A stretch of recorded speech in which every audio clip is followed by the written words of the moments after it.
जीती। इस वक्त हमारे साथ में बीना विधानसभा क्षेत्र से विधायक निर्मला सप्रे जी। जो मशीनें सेट कर गए या महिलाओं को बरगला कर जो उन्हें सरकार बनाई है, तो निश्चित रूप से मानिए कि पूरा का पूरा माहौल तो कांग्रेस का है।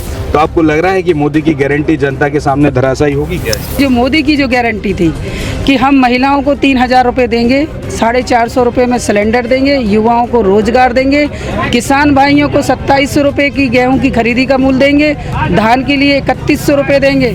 मोदी की गारंटी फेल हुई है पास, इसका विश्लेषण तो जनता करेगी, लेकिन फिलहाल आपने ईवीएम पर सवाल उठाया है, तो ईवीएम में वाकई में मैनिपुलेशन है, आपको क्या लगता है इस बार? देखिए, बिल्कुल निश्चित रूप से मशीनें आप चूँकि इलेक्ट्रिक होती हैं और आप जानते हैं कि इलेक्ट्रिक मशीन को हम कहीं भी ईवीएम से वोटिंग तो बिना विधानसभा में भी हुई थी, तो हम मान के चलें कि एक विधानसभा छूट गई मशीन सेट करने की। लेकिन चूंकि भारतीय जनता पार्टी नहीं चाह रही थी कि बिना विधानसभा का प्रत्याशी भारी प्रचंड बहुमत से जीतने वाला, करीब हम 30,000 से जीते, लेकिन आज हम 6,000 से जीते, तो कहीं ना कहीं मशीनों का ही खेल है जो हम लोग कम मतों से जीते।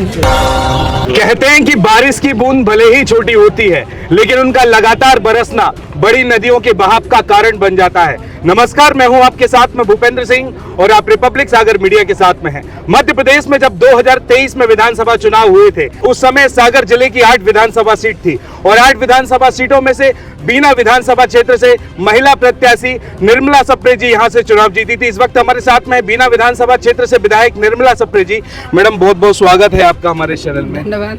आप हैं 2023 का विधानसभा चुनाव, 8 विधानसभा सीटों में से इकलौती प्रत्याशी हैं। अब लोकसभा चुनाव आ रहा है और लोकसभा चुनाव में कांग्रेस की विधायक ही हैं आप। अब क्या लग रहा है, लोकसभा चुनाव में क्या रणनीति है? देखिए, 2023 में कांग्रेस का पूरा माहौल था। जिस तरह मध्य प्रदेश में जो मशीनें सेट कर गए या महिलाओं को बरगला कर जो उन्हें सरकार बनाई है, तो निश्चित रूप से मानिए कि पूरा का पूरा माहौल तो कांग्रेस का है। अब जनता जान चुकी है, हमारी बहनें जान चुकी हैं कि इनकी जो मोदी की जो गारंटी थी कि हम महिलाओं को 3,000 रुपये देंगे, 450 रुपये में सिलेंडर देंगे, युवाओं को रोजगार देंगे, किसान भाइयों को 2700 रुपये की गेहूं की खरीदी का मूल्य देंगे, धान के लिए 3100 रुपये देंगे। जनता जान चुकी है, युवा जान चुका है, महिलाएं जान चुकी हैं। निश्चित रूप से मानिए कि वो सारे लोग जान चुके हैं और जागृत हो चुके हैं, और आने वाला लोकसभा चुनाव हम लोग जीतेंगे। ये हमें अपने कांग्रेस के कार्यकर्ताओं पर, हमारे वोटों पर जनता 2024 का लोकसभा चुनाव भारतीय जनता पार्टी मोदी की गारंटी पर ही लड़ रही है, तो आपको लग रहा है कि मोदी की गारंटी जनता के सामने धराशायी होगी क्या इस बार? देखिए, मोदी की गारंटी से ने 2023 का भी चुनाव लड़ा था। मोदी ने जो गारंटी दी थी, क्या वो धरातल पर पूरी हुई है?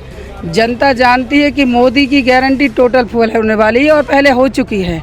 आप देखिए कि लोकसभा चुनाव में जो जो मोदी ने गारंटी दी थी, युवाओं के लिए रोजगार की बात करी थी, महिलाओं के लिए 3,000 की बात करी थी, और किसान भाइयों के लिए गेहूं खरीदी की बात करी थी, बिजली बिल माफ़ की बात करी थी, लेकिन कहाँ हुई? मोदी की गारंटी सारी फैल हो चुकी हैं, जनता जान चुकी है। और हम जानते हैं कि लोकसभा चुनाव में सारा वर्ग, चाहे व्यापारी वर्ग हो, किसान हो, महिला हो, युवा हो, सारे लोग जानते हैं, जागृत हो चुके हैं, और मोदी की गारंटी तो फैल होने वाली है और फैल हो चुकी है। तो निश्चित रूप से मानिए कि लोकसभा में हम जीत हासिल करेंगे, हमारी सागर लोकसभा भी जीतेगी और केंद्र में हमारी सरकार भी बनेगी।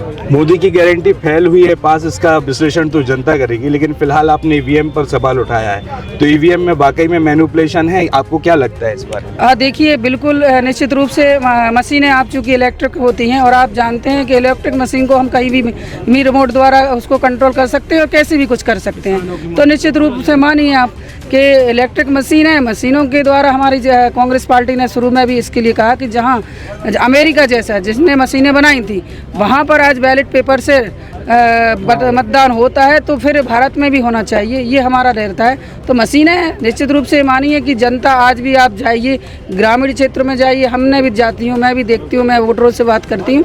निश्चित रूप से सभी चाह रहे थे कि कांग्रेस की सरकार बने मध्य प्रदेश में, लेकिन कहीं ना कहीं मशीनों को वो सेट नहीं कर पाए।